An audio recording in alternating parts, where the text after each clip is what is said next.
Hello, this is Lisbeth, and today I'm really excited to share the three core wounds of the dystonia spiral.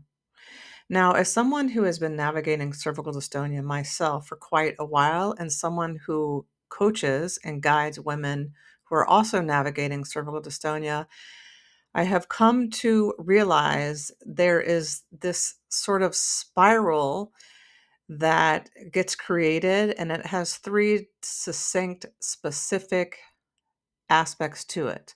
And I want to share those with you today and invite you of ways to overcome this spiral. So the first one is the loneliness spiral.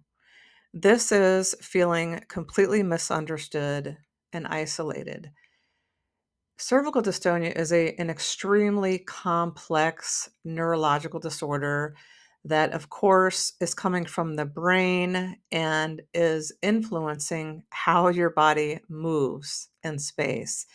And it's completely involuntary, meaning we have no actual volition or control of what our bodies are doing, specifically the head, the neck, and the shoulders.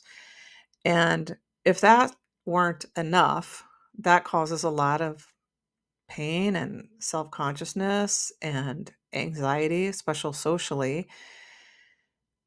The other piece of this is unless you actually have cervical dystonia yourself, you have no idea what it's like. And so, not only are we dealing with a very complex disorder, trying to explain what it's like to another person is in and of itself exhausting. And so, what we tend to do is we tend to shut down, we tend to isolate because it's not worth the energy expenditure that's required to try to get someone else to understand. The second part of this wound of the spiral is the myth of the one cure. Now, at this time, there is no actual cure for cervical dystonia. And when you are told that you have a rare condition that has no cure, it can really have you go down this path of, I'll show them, I'm going to find the one thing. And so no stone goes unturned for you to try to find the one treatment, the one therapy, the one plan that is going to be the end all be all for you.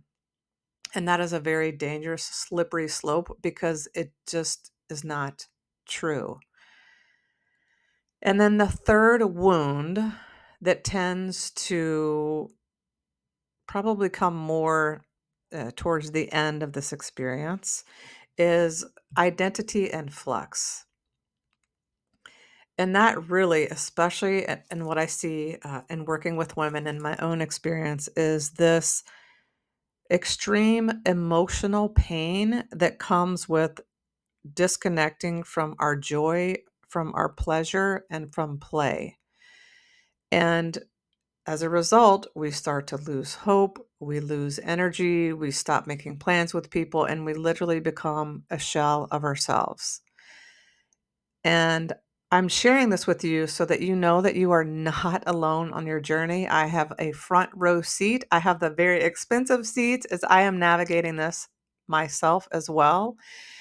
And I don't want another woman to make the same mistakes that I have made on this journey and made it just harder for myself. And so if you are struggling with cervical dystonia, and you find yourself in one of these three scenarios, the loneliness spiral, the myth of the one cure, or your identity is in flux, and you want to be able to recreate joy, to reconnect with the amazingness that you are and your vitality and regain some of your confidence and your energy, I would be honored for you to come sit in a circle with me, a sacred circle at the Sacred Spiral Workshop. It's all happening Tuesday, May 13th. I will put the link to reserve your spot in the comments. If this has resonated with you in any way, I would love to hear from you in the comments. Specifically, which one of these wounds do you find yourself stuck in? Is it the loneliness spiral, the myth of the one cure, or that your identity is in flux? please know I see you, I acknowledge you. You are not alone.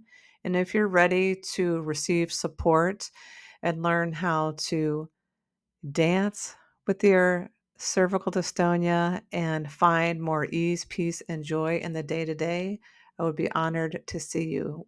It's all happening next Tuesday. Ciao for now.